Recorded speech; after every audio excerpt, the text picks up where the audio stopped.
डिपार्टमेंटने लहानपणाचा सत्कारच केलेला आहे. बृहन्मुंबई महानगरपालिका गुणगौरव प्रमाणपत्र पूजा पंढरनाथ लाड. आपण बृहन्मुंबई महानगरपालिकेतून सेवानिवृत्त होत आहात. आपल्या बृहन्मुंबई महानगरपालिकेचे 19 वर्ष बहुमूल्य अशी सेवा बजावली आहे. त्याबद्दल मी आपला गुणगौरव करीत आहे. आपणास व आपल्या कुटुंबियांना दीर्घायुष्य आणि उत्तम आरोग्य लाभो, तसेच आपले भावी दिवस सुद्धा समाजाचे समृद्धीचे आणि आरोग्यदायी राहावं अशी या सर्व हार्दिक शुभेच्छा. गजानन बेकाळे.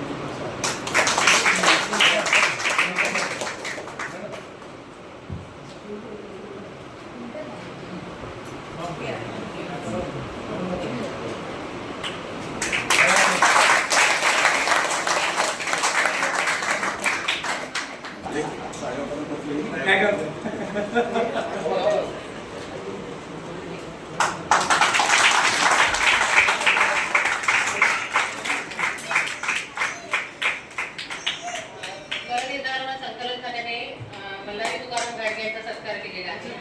बृहन्मुंबई महानगरपालिका गुणगौरव प्रमाणपत्र मल्हारी तुकाराम घाडगे. आपण बृहन्मुंबई महानगरपालिकेतून सेवानिवृत्त होत आहात. आपण बृहन्मुंबई महानगरपालिकेची 35 वर्षे बहुमूल्य सेवा बजावली, त्याबद्दल मी आपला गुणगौरव करीत आहे. आपणास व आपल्या कुटुंबियांना दीर्घायुष्य आणि उत्तम आरोग्य लाभो, तसेच आपले भावी दिवस सुद्धा समाजाचे समृद्धीचे व आरोग्यदायी जावं अशी या प्रसंगी हार्दिक शुभेच्छा देतो. गजानन विनायक बेंगाळे.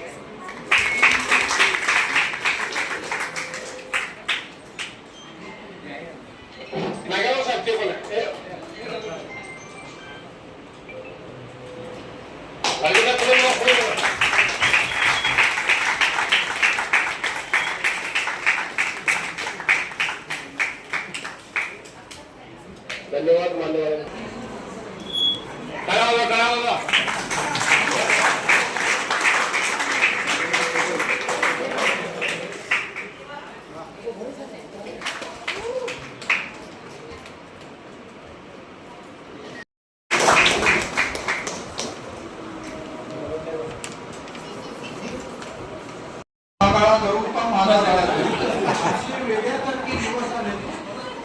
म्हणजे 1 जानेवारीला मला जे शुभेच्छा कार्ड आलं त्यात लिहिलं होतं, नूतन वर्ष आपल्याला शहाणपणाची म्हणजे दिवस असे म्हणजे सकाळी सकाळी आपल्याला वाटतं ना की असं की एकदम असं छान असं भविष्य खूप छान असं आपल्याला आता चांगले दिवस येणार वगैरे. आणि थोड्या वेळानं पोलीस कमिशनरांची ते हे येते की अफवांवर विश्वास ठेवू नका.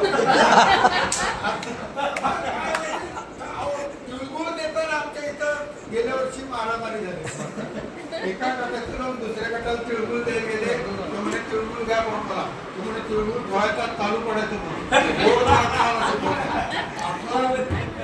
वेड्या चर्चा जगात मी वावरतो. म्हणजे एका कवितेमध्ये चंद्र चांदणा वगैरे प्रेयसी वगैरे कसं थोडं असतं की नाही.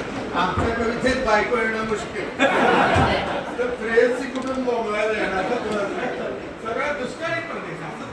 म्हणजे काही कवी इतके नाजूक असतात की चांदण्यात टोपी घालून बसतात, चंद्रकिरणांचा ताप सहन होता इतके नाजूक कवी असतात. आजचा एक कवी इतका नाजूक तुम्हाला सांगतो की ते पोस्टर मध्ये आपण ब्रेडला टाकतो ना, ब्रेडच्या स्लाइस सकाळी ब्रेकफास्टला, तर ते खडकन 1.5 मिनिटानंतर ते असा तो स्लाइस वर येतो. वर आल्यावर तो इतका नाजूक कमी की तो जिथं काळा झालेला ब्रेड आहे ना त्याला बर्नाल लावायचा पाहिजे. इतका नाजूक कमी म्हणजे असं एक आमचे म्हणजे तांदळ्यात टोपी घालून पण मला कधीही कोल्हागिरीच्या कार्यक्रमाला वगैरे बोलवत नाही. खरंच सांगतो ते नाजूक कमी सगळे माणसं सगळं गंमत. आम्ही ठाण्याला कार्यक्रम होता तर मध्यंतरामध्ये दूध आलं. आता अजून तरी कोल्हागिरीला मध्यंतरात दूध असेल म्हणजे काही काय सांगताय दूध पिता पिता मी म्हटलं काय चांदणं पडलंय, तर ते सेक्रेटरी आले त्यांनी बॅटरी आणली कुठं पडलं. असा सगळा वेडा बाजारात राहणारा मी माणूस आहे तुम्हाला सांगतो. पण चंद्र चांदणं जाऊ द्या.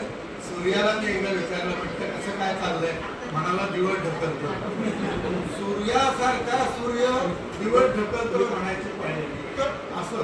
पण सूर्याकडून मी एक गोष्ट शिकलो, अंधारपणाच्या वेळेपर्यंत अवघड आहे बघा.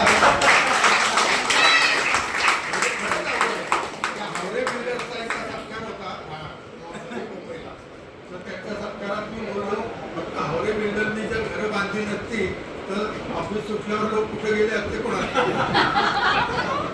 समजणारा असा सगळा हा भाग आहे. तर म्हणजे अंधारपणाच्या घरीपर्यंत आहो. 31 डिसेंबरला आमच्याकडे साहेब पार्टी, 20 लोकांची पार्टी, 40 व्हॉलंटियर नेमावे लागले. एक इकडनं धरायला, एक इकडनं धरायला. ते धरायला लागणारे जाणारे पडतात, तुम्हाला सांगतो. धरायला जाणारे आधी पडतात आणि मग बाकीचे पडतात. म्हणजे पहाटे 2:45 आमच्या इथं तो टॅक्सीतनं माणूस उतरला आणि तो त्या टॅक्सीवाल्यालाच विचारतोय, हमारा सोसायटी आहे क्या? अशा माणसाला चांगल्या कविता कुठून सुचतील तुम्हाला? एका मुलीला मी विचारलं, म्हटलं काय ग एकत्र कुटुंब पद्धती म्हणजे काय? तर ती म्हणाली, आई आणि बाबा एकत्र राहतात, याला एकत्र कुटुंब पद्धती. मुलांनाच आश्चर्य वाटतं, आपल्या आई बाबा कसं काय एवढे वर्ष एकत्र राहिले. ती सिरियल मध्ये बघा 2 वर्ष 3 वर्ष तरी चालते. एकदा कपूरची सिरियल पूर्वी कसं 13 भाग असायचे, 3 वर्ष तरी चालते आणि त्यात एका लग्नावर भागत नाही. 2-3 लग्न तरी दाखवावे लागते. ती मुलगी म्हणाली, आई आणि बाबा एकत्र राहतात, त्याला एकत्र कुटुंब पद्धती म्हणतात. मी असं बोलतो कार्यक्रमात, माझी मोठी मुलगी मॅनेजमेंट केलंय. ती म्हणाली, बाबा तुम्ही असं बोलता, तुम्हाला वृद्धाश्रमात पण हाकलून देतील. काय मुलीच्या सदिच्छा आहेत. म्हणजे वृद्धाश्रमात ठेवणार हे नक्की. मुलीचं काही माहित नाही मला. वृद्धाश्रमात ठेवणार हे नक्कीच, पण तिथं तरी सुखानं राहा, तिथंही हाकलून काढतील म्हणून. रात्री मुलगी त्याच्या पुढची ती म्हणते, अशोक नायगावकर आमुचे फादर आलिया भोगासे असावे चालेल.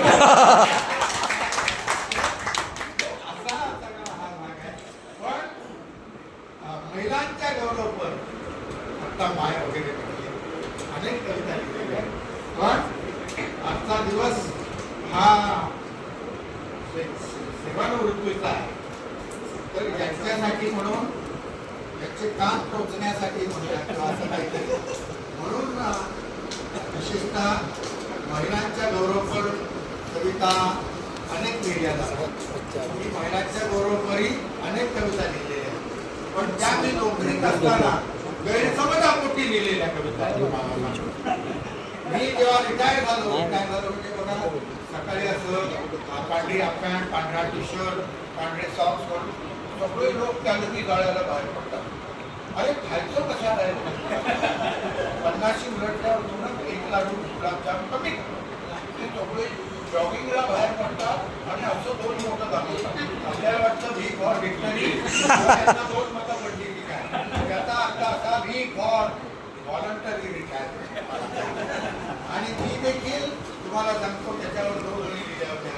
निवृत्त नोकरांचे बघ काय हाल झाले, निवृत्त नोकरांचे बघ काय हाल झाले. काही पिण्यात गेले, काही पिण्यात गेले, काही पुण्यात गेले. पिण्यात गेले, काही पुण्यात गेले. सर्वात म्हणजे पुण्यात जाऊन पिण्यात गेले.